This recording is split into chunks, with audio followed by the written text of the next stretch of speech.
Admiral Kira Patel stood at the command center of the Lunar Defense Station, her weathered face illuminated by the holographic displays showing the approaching vessels.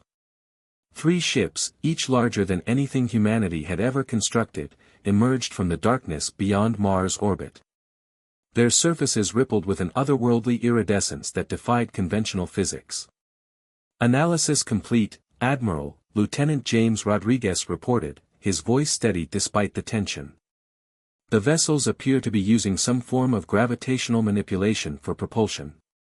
Energy signatures are unusual. Nothing matches our database." Patel nodded, her silver-streaked hair catching the blue light of the displays. After 30 years in the United Earth Defense Force, she'd always known this day would come. Humanity's first contact with an advanced civilization. But something felt wrong. The approaching ship's formation was too precise, too military. The main screen flickered to life, revealing a towering figure with silver-scaled skin and multiple sets of emerald eyes arranged in a circular pattern. "Greetings, children of Earth," the being spoke, its voice resonating with an almost musical quality. "I am Supreme Overseer Zarl of the Nexus Empire. We come in peace, seeking diplomatic relations with your emerging civilization." Patel's fingers tightened imperceptibly on the command console. 2 decades of handling first-contact scenarios had taught her to read between the lines. The Overseer's choice of words, children, emerging, spoke volumes about their true intentions. "Welcome to Earth space, Supreme Overseer," she responded diplomatically. "I am Admiral Kira Patel of the United Earth Defense Force.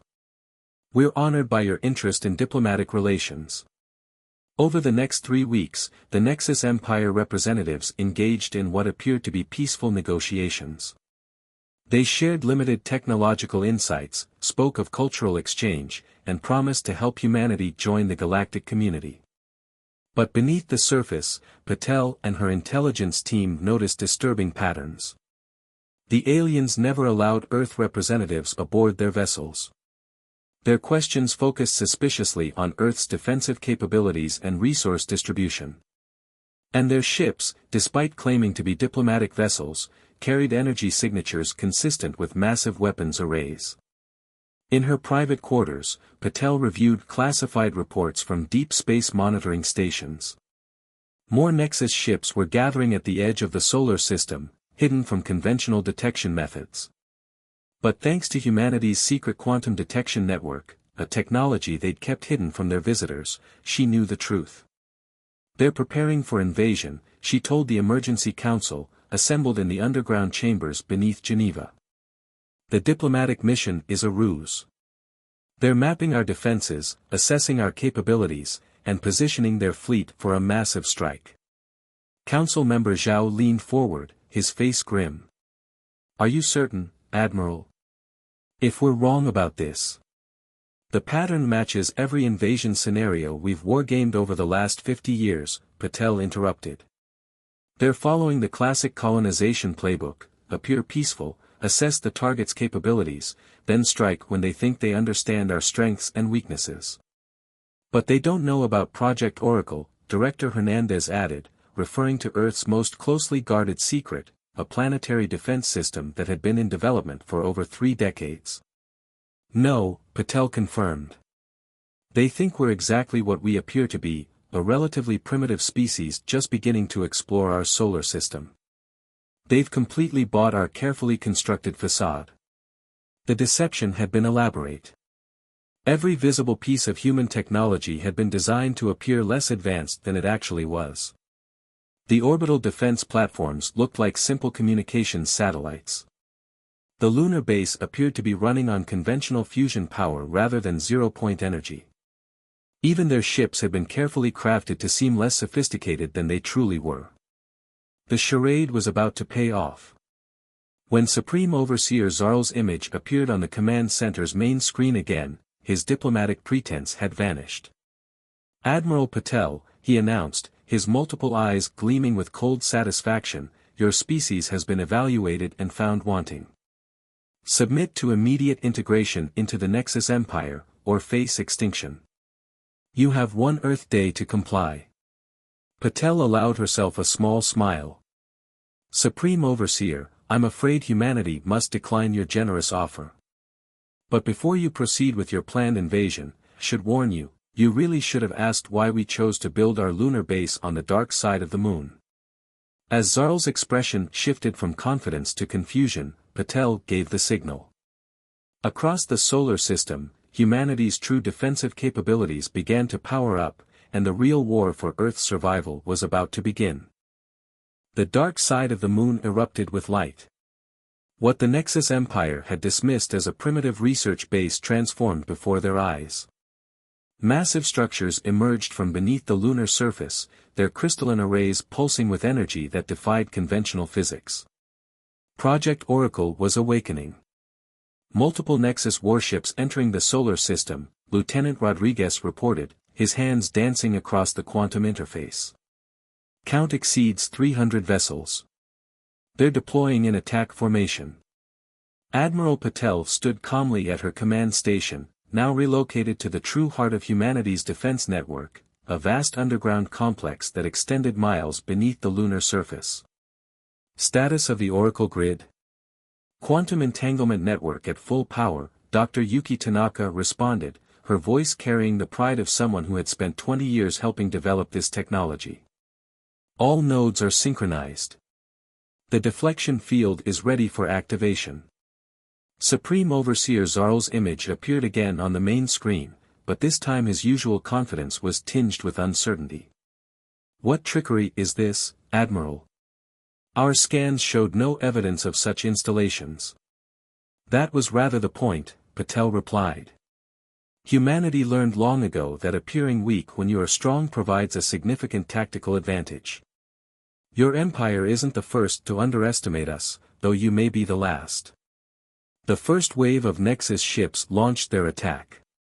Beams of concentrated quantum energy, capable of splitting planets, lanced toward Earth. For a moment, they seemed unstoppable. Then Project Oracle activated. The quantum deflection field sprang to life, not a simple energy shield, but a complex web of space-time manipulation that caught the incoming attacks and redirected them through carefully calibrated quantum channels. The Nexus fleet's own energy weapons were turned against them, emerging from seemingly empty space at unexpected angles. Dozens of enemy ships erupted in spectacular explosions before they realized what was happening. Zarl's face contorted with rage. Impossible. Your species barely understands quantum mechanics. No, Patel corrected him. We merely let you believe that. While you watched our public space program launch chemical rockets, we were perfecting quantum tunneling technology. While you monitored our radio transmissions, we were developing instantaneous quantum communication. Everything you saw was a carefully constructed deception. The Nexus fleet regrouped, adapting their tactics. They launched a second wave, this time targeting the lunar installations directly.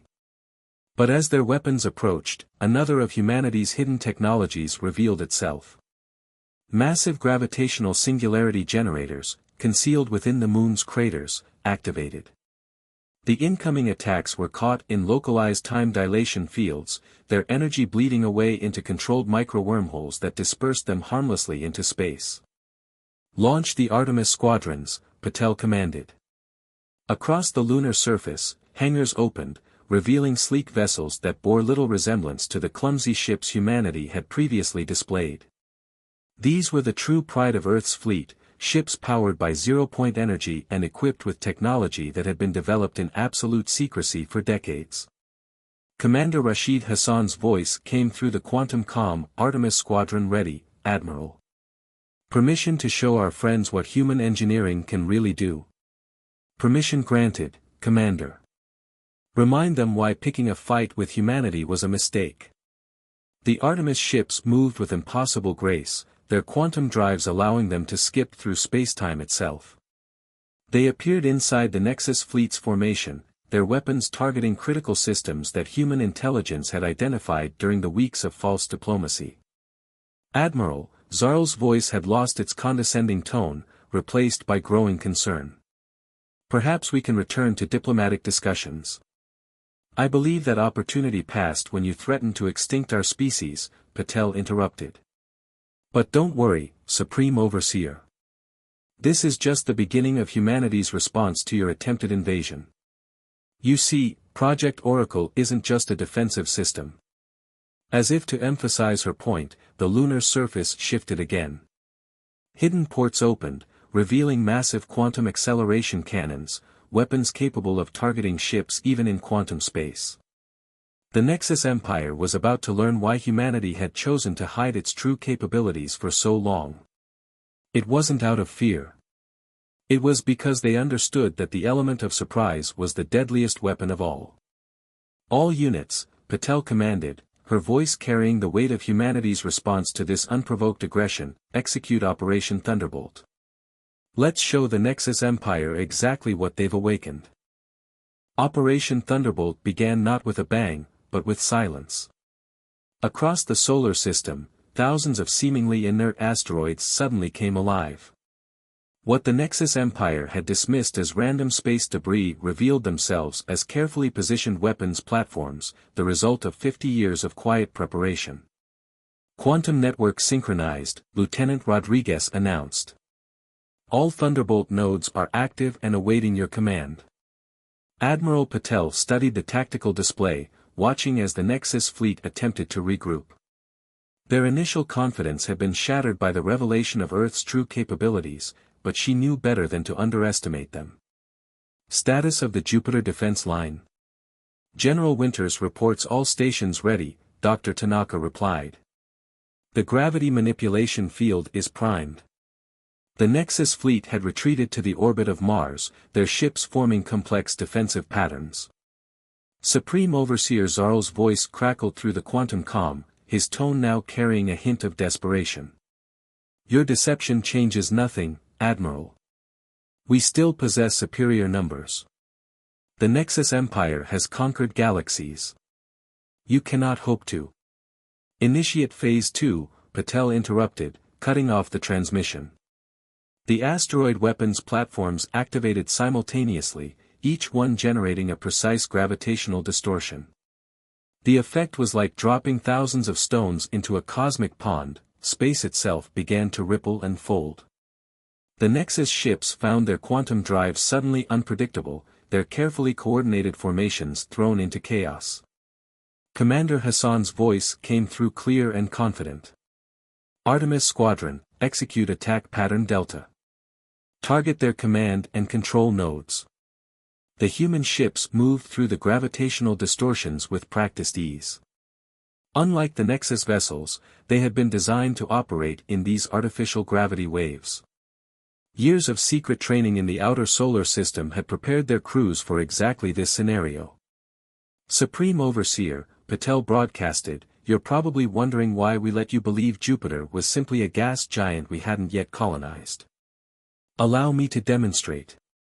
At her signal, massive structures emerged from Jupiter's atmosphere, floating cities and military installations that had been hidden beneath the planet's cloud layers. The gas giant had been humanity's primary military research and development center for decades, chosen specifically because its intense radiation and electromagnetic interference made detailed observation impossible. All Jupiter defense line units, you are weapons-free, Patel commanded. Show them why we chose the solar system's largest gravity well as our primary military base. The installations around Jupiter activated their primary weapons, devices that used the gas giant's own gravitational field as an amplifier. Concentrated beams of warped spacetime lanced out, catching dozens of Nexus ships and literally tearing them apart at the quantum level. Zarl's flagship attempted to coordinate a counterattack, but the humans had saved one more surprise. Hidden within Ganymede, Jupiter's largest moon, was humanity's masterstroke, a quantum entanglement disruption array. When activated, it severed the Nexus Empire's command and control network, leaving their ships unable to coordinate their actions. Your empire made a fundamental mistake, Overseer, Patel transmitted as she watched the Nexus fleet's formation crumble. You assumed that because we hadn't spread across the galaxy, we weren't advanced. The truth is, we chose to focus on defending our home system, making it an impregnable fortress while appearing vulnerable. Every asteroid, every moon, every planetary orbit has been prepared for this moment. The Artemis squadron struck again, their attacks precisely coordinated through human quantum networks that remained unaffected by the disruption field. Without their unified command structure, the Nexus ships found themselves fighting as individuals against a perfectly synchronized opponent. Admiral Rodriguez reported, enemy fleet cohesion is breaking down. Multiple ships are attempting to retreat, but the gravity distortion field is preventing quantum space transitions. Patel nodded, her expression grim but determined. Launch the Prometheus drones. Let's show them the full extent of human autonomous combat systems. From bases hidden throughout the asteroid belt, swarms of AI-driven drones emerged. Unlike the relatively primitive drones humanity had allowed the Nexus Empire to observe, these were quantum-linked hybrid intelligences, capable of predicting and countering enemy movements before they occurred. The real battle for the solar system was about to begin, and humanity was fighting on ground they had spent generations preparing. The Nexus Empire was learning a harsh lesson: sometimes the most dangerous opponent isn't the one who shows their strength, but the one who patiently waits for the perfect moment to reveal it. The battle near Jupiter had entered its 6th hour when Admiral Patel noticed something concerning in the tactical display. The Nexus fleet's seemingly chaotic movements were beginning to show patterns. They were adapting to humanity's gravity manipulation grid. New energy signatures detected, Lieutenant Rodriguez reported urgently. The enemy fleet is implementing some kind of quantum field harmonization. They're starting to navigate through our distortion grid. Patel had expected this. The Nexus Empire hadn't conquered galaxies by being inflexible. Initiate Contingency Protocol 7, she ordered. And get me a direct line to Supreme Overseer Zarl. The alien leader's image appeared, his multiple eyes now showing a mixture of fury and grudging respect. Your tricks have cost us dearly, Admiral. But the Nexus Empire does not accept defeat. Our reinforcements are all ready. Look at your long-range sensors, Overseer, Patel interrupted. Specifically, examine the Kuiper belt. As if on cue, thousands of objects in the outer solar system began to move. What had appeared to be ordinary ice and rock fragments revealed themselves as camouflaged quantum satellites.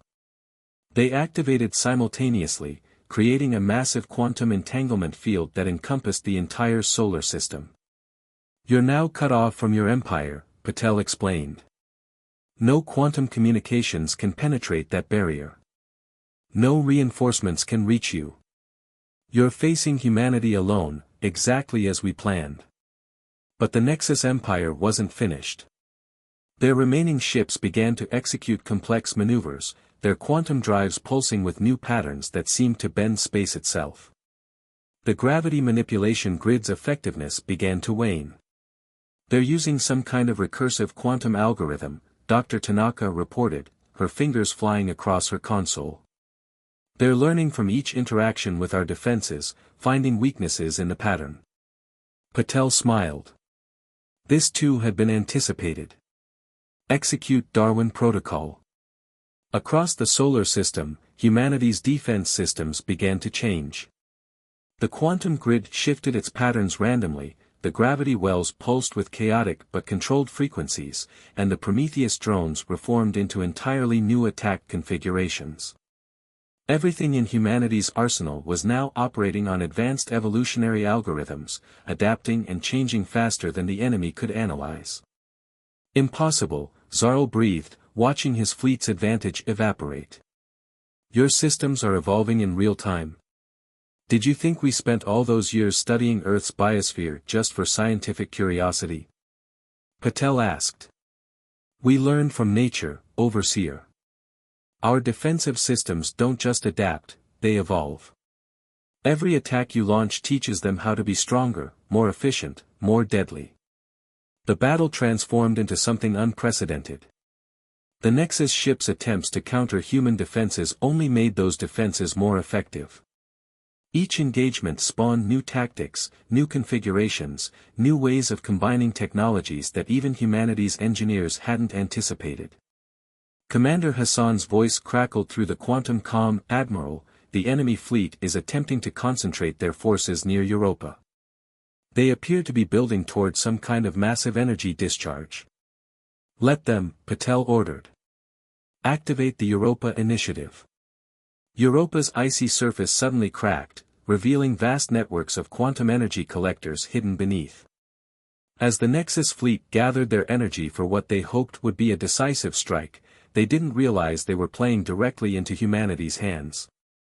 The frozen moon had been hollowed out decades ago, transformed into a massive energy absorption and redirection facility. When the Nexus ships released their combined quantum blast, Europa's hidden systems captured every joule of energy, channeled it through sophisticated quantum arrays, and prepared to return it with devastating precision. Final warning, Overseer, Patel transmitted. Your fleet is trapped. Your weapons are being turned against you. Surrender now, and we can end this without further bloodshed. Zarl's response was cut off as his flagship launched a desperate attack on the lunar base. But this too had been anticipated. The quantum deflection shields caught the attack and channeled its energy directly into Europa's collection system. All units, Patel commanded, her voice carrying the weight of humanity's future, execute Omega Strike. Show them why humanity chose to defend rather than expand. Why we put all our resources into protecting our home rather than seeking conquest. The combined power of the Nexus fleet's own attack, amplified and focused through Europa's quantum arrays, was about to be returned to them. The turning point of the war had arrived, and with it, the vindication of humanity's patient, methodical approach to defending their solar system. The quantum energy storm unleashed from Europa lit up the solar system like a second sun. The concentrated power of the Nexus fleet's own attack, amplified and refined through human quantum technology, struck with devastating precision. Hundreds of enemy ships vanished in an instant, their quantum cores overloaded by their own reflected energy. 60% of enemy fleet neutralized, Lieutenant Rodriguez reported, his voice steady despite the spectacular destruction displayed on the tactical screens. Remaining vessels are attempting to regroup, but their quantum drives are destabilizing. Admiral Patel watched as Supreme Overseer Zarl's flagship listed to one side, its crystalline structure crackling with residual energy. Open a channel, she ordered. One last time.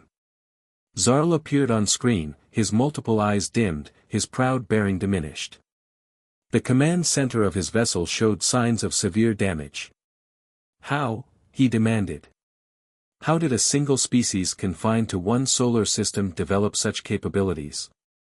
Because we had to, Patel replied simply. Earth's history is filled with civilizations that grew too fast, that reached too far, and ultimately fell. We learn from those mistakes. When we detected the first signs of alien civilizations a century ago, we made a choice, to focus inward, to perfect our defenses, to turn our entire solar system into an impregnable fortress. The remaining Nexus ships launched a final, desperate attack. But humanity's defensive grid had evolved yet again, anticipating and countering their every move. The Prometheus drones swarmed through their formation, their quantum-linked AI predicting and exploiting weaknesses faster than organic minds could react. Your empire's fundamental error, Patel continued, was assuming that technological advancement must follow a predictable path. That any species capable of building quantum drives would immediately use them to expand across the galaxy. We chose a different path. We chose to perfect our understanding of a smaller space rather than spreading ourselves thin across a larger one. Commander Hassan's voice came through the calm. Admiral, we're detecting quantum core instabilities in multiple enemy vessels. If they go critical. Overseer, Patel transmitted urgently, your ship's quantum cores are destabilizing. If you don't shut them down immediately, the chain reaction will destroy your entire remaining fleet. Surrender now, and we can help prevent that catastrophe. For a long moment, Zarl was silent, his multiple eyes shifting through patterns of thought. Finally, he spoke, the Nexus Empire has existed for 10,000 years. We have never encountered anything like this. Then let this be a lesson, Patel responded. The galaxy is vast, but underestimating a species because they chose to defend rather than expand was your critical mistake. Now, your choice is simple: surrender and live, or continue this fight and watch your fleet destroy itself.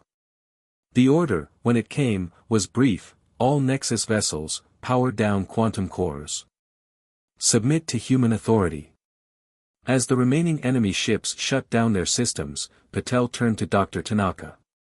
Begin emergency quantum core stabilization. Let's prevent any accidents that might trigger an unnecessary catastrophe. Hours later, as human ships secured the surrendered Nexus fleet, Patel stood in her private quarters, looking out at Earth shining in the distance. The victory had been complete, but it had also revealed humanity's hand to the galaxy at large. Their carefully maintained facade of technological inferiority was now shattered. Admiral, Lieutenant Rodriguez called from the command center. We're detecting quantum communications from multiple sectors of the galaxy. It seems other civilizations noticed our little display. Patel nodded, unsurprised. And now they all know that humanity is not the primitive, emerging civilization they thought we were. That changes the galaxy's political landscape significantly. Should we be concerned? Rodriguez asked. No, Patel replied, a slight smile crossing her face. Because they also know what happened to the last empire that tried to conquer us. Sometimes the best way to prevent a war is to demonstrate exactly why starting one would be a mistake. As she watched human ships guiding the captured Nexus vessels to secure holding positions, Patel reflected on the price of victory. The solar system's defenses had been revealed, centuries of secrecy exposed in a single day. But perhaps that exposure was itself a shield. After all, what empire would dare challenge humanity now? The age of pretending to be weak was over. The age of humanity as a recognized power had begun. And if any other civilizations were considering hostile action, the wreckage of the Nexus fleet served as a stark reminder: sometimes the most dangerous opponent isn't the one who conquers the stars, but the one who fortifies their home and waits patiently for others to make the first mistake.